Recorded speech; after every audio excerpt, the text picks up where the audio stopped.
Dear students, आज हम लोग पढ़ेंगे मेरी भी आभा है इसमें, जिसके राइटर हैं नागार्जुन। कौन है इसके राइटर? नागार्जुन। तो इन्होंने क्या लिखा है? मेरी भी आभा है इसमें। यह जो कविता है, देखिए कवि के कहने का क्या अभिप्राय है। इनके कहने का अभिप्राय है कि आज़ादी के बाद जो भारत निर्मित हुआ, आज़ादी के बाद जो भारत निर्मित हुआ, एक नव युग का निर्माण हुआ, ठीक है, उसमें एक आम व्यक्ति के योगदान को भी नकारा नहीं जा सकता। जो शहीद हो गए, जो प्रसिद्ध हैं, उनको तो हम सभी जानते हैं, लेकिन उसमें कुछ ऐसे भी व्यक्ति अपना योगदान दिए, इस देश के लिए समर्पित हो गए, जिनका कहीं चर्चा नहीं है, इतिहास में कहीं उनका नाम नहीं है। इसलिए कवि ने क्या कहा है कि उस आदमी के योगदान को भी नकारा नहीं जा सकता है। एक आम व्यक्ति भी इस भारत रूपी सूर्य में अपनी आभा देख रहा है। वो एक आम व्यक्ति भी इस भारत रूपी सूर्य जो चमक रहा है, उसके चमक में अपना भी योगदान, अपनी भी चमक वह देख रहा है। चारों तरफ जो स्वतंत्रता रूपी रंग बिरंगे फूल बिखरे पड़े हैं, वो उस व्यक्ति के सपने हैं जो आज सच होते हुए दिखाई दे रहे हैं। देखिए क्या कहते हैं, विज्ञान की उन्नति के साथ साथ नए युग की शुरुआत हुई है। विज्ञान की उन्नति के साथ साथ नए युग की शुरुआत हुई है। इसके 1947 के पहले हमारा भारत क्या था? परतंत्र था। हम गुलामी के जंजीरों में जकड़े हुए थे। हमारा भारत क्या है? अंग्रेज़ों के अधीन था। जब भारत स्वतंत्र हो गया तो एक नए युग का निर्माण हुआ। तो उस नए युग में जो सूर्य चमक रहा है, कहने का अभिप्राय है, कवि कह रहे हैं कि उस सूर्य के, उस आज़ादी के चमक में हम सभी का योगदान है। हम सब ने उसको चमकाने में प्रयास किया है। तो विज्ञान की उन्नति के साथ साथ नए युग की शुरुआत हुई है। यहाँ क्या कि विज्ञान, टेक्नोलॉजी आज इतनी तरक्की कर ली है कि एक नए युग की शुरुआत हुई है। जो काम कई घंटों में होते थे, वो मिनटों में हो जाते हैं। ये किसका देन है? आज के एडवांस टेक्नोलॉजी का ही देन है। इस नए युग की सभ्यता संस्कृति में भी नए आयाम दिखाई पड़ते हैं। आयाम का अर्थ होता है अधिकतम, सीख, ठीक है। औद्योगिक क्रांति के साथ ही कृषि क्षेत्र में भी नित्य नए अनुसंधान और शोध कार्य हो रहे हैं। कह रहे हैं कि औद्योगिक क्रांति के साथ ही जो औद्योगिक उद्योग से नए नए टेक्नोलॉजी का निर्माण हुआ है, उसके साथ ही कृषि क्षेत्र में भी, कृषि के क्षेत्र में भी नित्य नए अनुसंधान माने खोज और शोध कार्य हो रहे हैं। प्राकृतिक सौंदर्य चेतना और सुख समृद्धि के विकास के लिए कृषकों, श्रमिकों से लेकर कवि, कलाकारों और उनके प्रतिनिधि के रूप में अपनी भागीदारी कवि के शब्दों में आभा, उसमें कवि के शब्दों में आभा, चमक, जो भागीदारी है, सुनिश्चित करते हैं। प्रत्येक मानव के योगदान को ही से ही कोई महान कार्य जो है संपन्न होता है। हर एक व्यक्ति के योगदान से ही कोई भी महान कार्य संपन्न होता है। अकेला व्यक्ति नहीं कर सकता है। क्या भारत स्वतंत्र कराने में कोई अकेला ही किया था? बहुत लोगों ने अपना योगदान दिया। बहुत लोगों ने अपना घर परिवार सब छोड़कर इस देश के लिए अपने आप को समर्पित कर दिया। तब एक स्वतंत्र भारत का निर्माण हुआ, हमारा भारत स्वतंत्र हुआ। इस महान कार्य को संपन्न करने में हर एक व्यक्ति अपने अपने सामर्थ्य के अनुसार योगदान दिए हैं। इस बात को कविवर नागार्जुन जो है प्रतिपादित करते हैं अपने कविता के माध्यम से।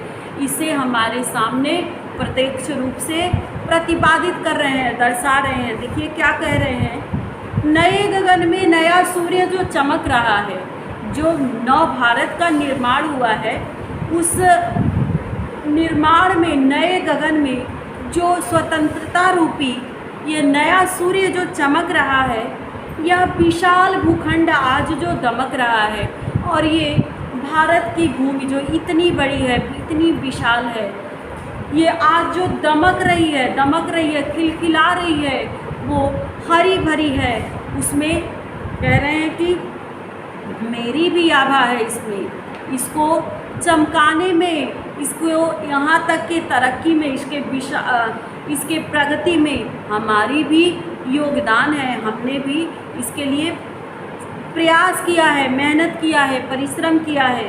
भीनी भीनी खुशबू वाले, कभी क्या कह रहे हैं, भीनी भीनी खुशबू वाले रंग बिरंगे, यह जो इतने फूल खिले हैं, जो इतने भीनी भीनी जो खुशबू, हवा जब ठंडी ठंडी हवा चलती है तो जो फूल होते हैं उनसे भीनी भीनी खुशबू आती है जो हमें मंत्रमुग्ध कर देती है। तो कभी क्या करें कि भीनी भीनी वो खुशबू वाले रंग बिरंगे, जो तरह तरह के रंग बिरंगे, यह जो इतने फूल खिले हैं, कल इनको मेरे प्राणों ने नहलाया था। कल मैंने क्या, इसको चमकाने के लिए, इसको यह रूप देने के लिए मैंने इतनी परिश्रम की है, अपना खून पसीना बहाया है, तब जाकर यह परिणाम हुआ है। तब ये आज हरी भरी यह धरती दिख रही है। कल इनको मेरे सपनों ने सहलाया था, और कभी की कल्पना वो है, उन्होंने एक दिन यह सपना देखा था, एक कल्पना किया था कि हमारी भारत भूमि ऐसी होगी। आज वह सपना स्वीकार हो गया है। आज वह सब कुछ जैसा सोचे थे वैसा अपनी इस भारत धरती को देख पा रहे हैं। कह रहे हैं कि पकी सुनहली फसलों से जो अब की यह खलिहान भर गया, कि पकी हुई और सुनहली फसलों से इस बार पूरा खलिहान, इस बार के फसल इतने उपजाऊ थे, इतना अच्छा हुआ है कि उनका, कभी कह रहे हैं कि पूरा खलिहान जो है इस पकी सुनहली फसलों से भर गया है। मेरी रग रग की सोडित की बूंदें इसमें मुस्काती है। कभी कह रहे हैं कि मेरी नस नस की सोडित माने खून की जो बूंदें हैं वो इसमें मुस्का रही हैं। उन्हीं का यह परिणाम है कि आज इस तरह से यह फसल हुए हैं। इन फसलों से आज मेरा खलिहान भर गया है। लेकिन इसको इस तरह, इस फसल को इतना अधिक मात्रा में उपजाने के लिए मैंने अपना परिश्रम लगाया है, मैंने अपना खून पसीना बहाया है, तब जाकर आज ये खलिहान जो है अनाज से भरा हुआ दिखाई दे रहा है। नए गगन में नया सूर्य जो चमक रहा है। कभी क्या कह रहे हैं कि नए गगन में आज जो यह नया सूर्य चमक रहा है, यह विशाल भूखंड आज जो दमक रहा है, मेरी भी आभा है इसमें। कभी क्या कह रहे हैं कि नए गगन में जो नया सूर्य चमक रहा है और यह विशाल भूखंड जो है आज दमक रहा है। यहाँ की धरती जो है हरियाली चारों तरफ दिख रही है, प्राकृतिक सौंदर्य सबको मंत्रमुग्ध कर रहा है। ये स्वतंत्रता के पश्चात ये कैसे संभव हो सका है? इसके लिए हम सभी देशवासी ने अपने सामर्थ्य अनुसार क्या है, परिश्रम किए हैं, तब जाकर हमारी धरती आज ऐसी हरी भरी दिखाई दे रही है। आज विज्ञान इतना प्रगति कर लिया है कि जो काम घंटों में होता था, महीनों में होता था, वो घंटों, और जो काम महीनों में होता था वो घंटों में हो रहा है, जो घंटों में होता था वो मिनटों में हो जा रहा है। आज की यह एडवांस टेक्नोलॉजी का देन है।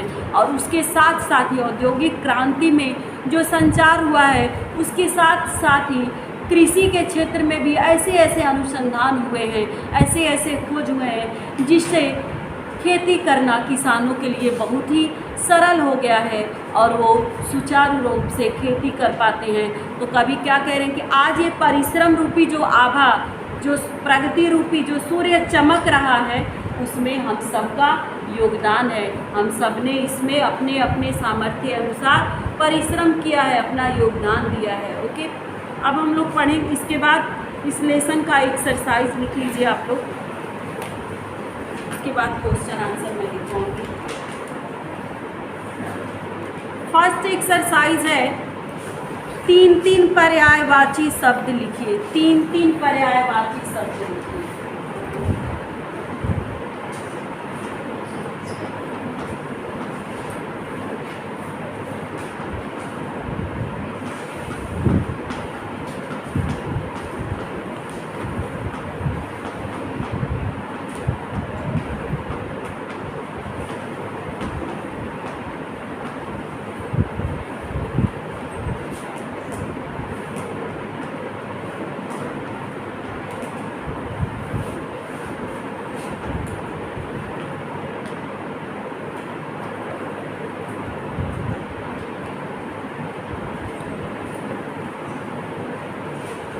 गगन, सूर्य, फूल और खुशबू।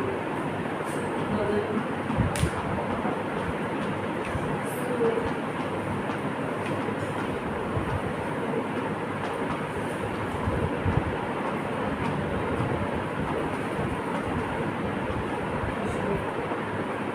गगन का क्या पर्यायवाची है?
नेक्स्ट पर्यायवाची है विलोम शब्द। विलोम शब्द लिखिए।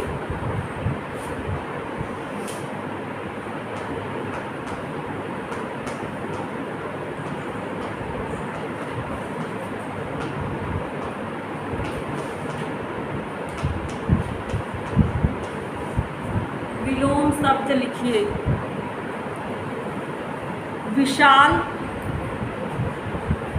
विशाल,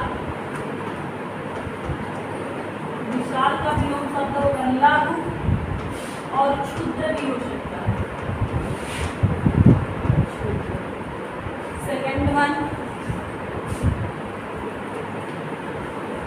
खुशबू नया और खुशबू,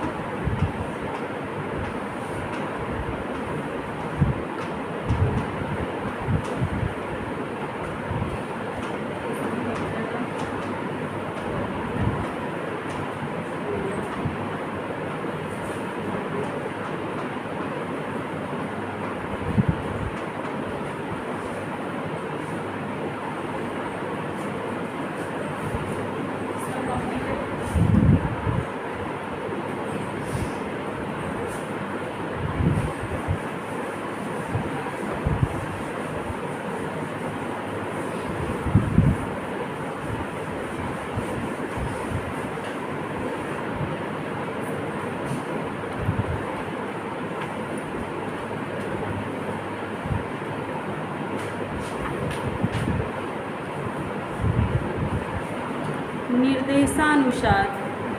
निम्नलिखित वाक्यों को निर्देशानुसार विभिन्न कालों में बदल कर लिखिए।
किसान हल चला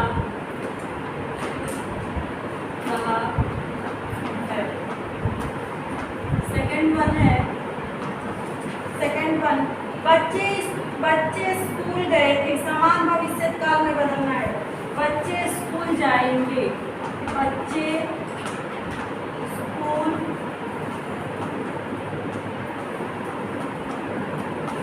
जाएंगे। थर्ड वन, बच्चे स्कूल जाएंगे। जोरों की बारिश हो रही है।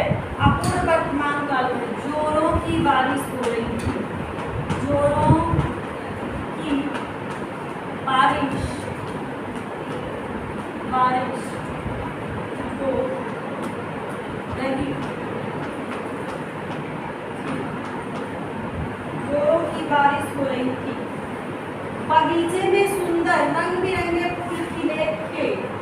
तो बगीचे क्या करना है, इसको सामान्य वर्तमान काल में बदलना है। बगीचे में सुंदर रंग बिरंगे फूल खिले हैं। बगीचे में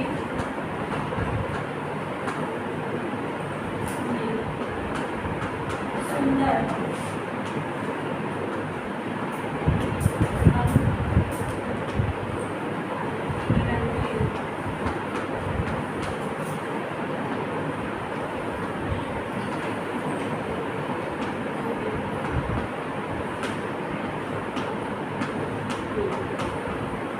लास्ट वन है, बसंत ऋतु में प्रकृति मुस्कुराती है। भविष्य काल में बसंत ऋतु में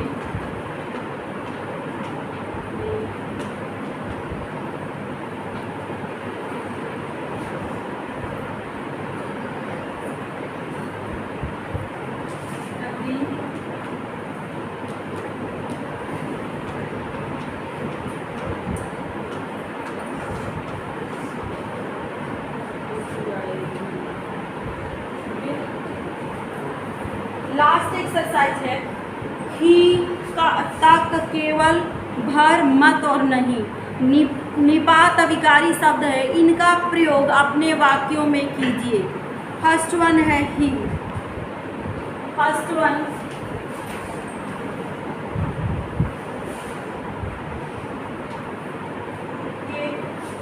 ही। फर्स्ट ही।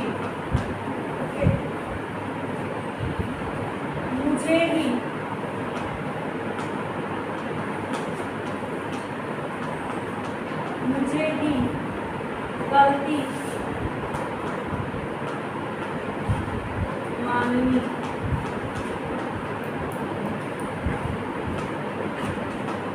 पड़ेगी। सेकंड वन,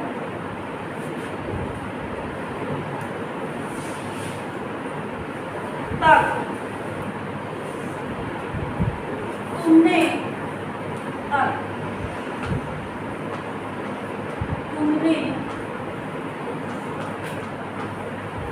मुझे खबर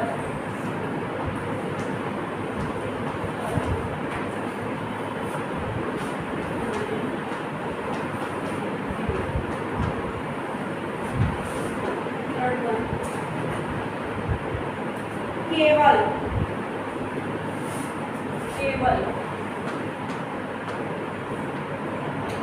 श्याम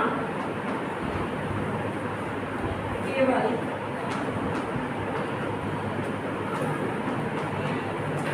लड़की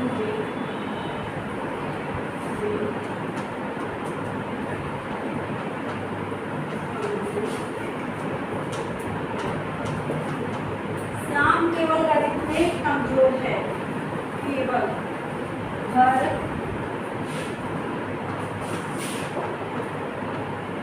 मत नहीं। हर हम तो उससे आज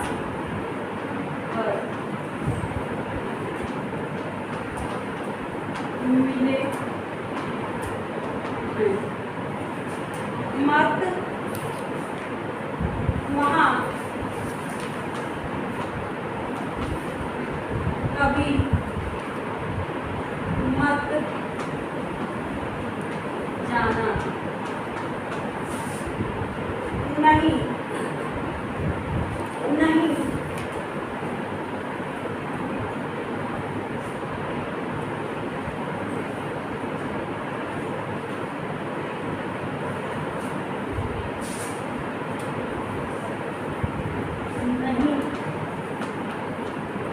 नहीं नहीं मैं वहाँ नहीं रहूँगी। All exercises are completed of this lesson. Okay, and question answer I have already provided na. Lesson 9 question answer I have already given on the WhatsApp group. So you have to write from there.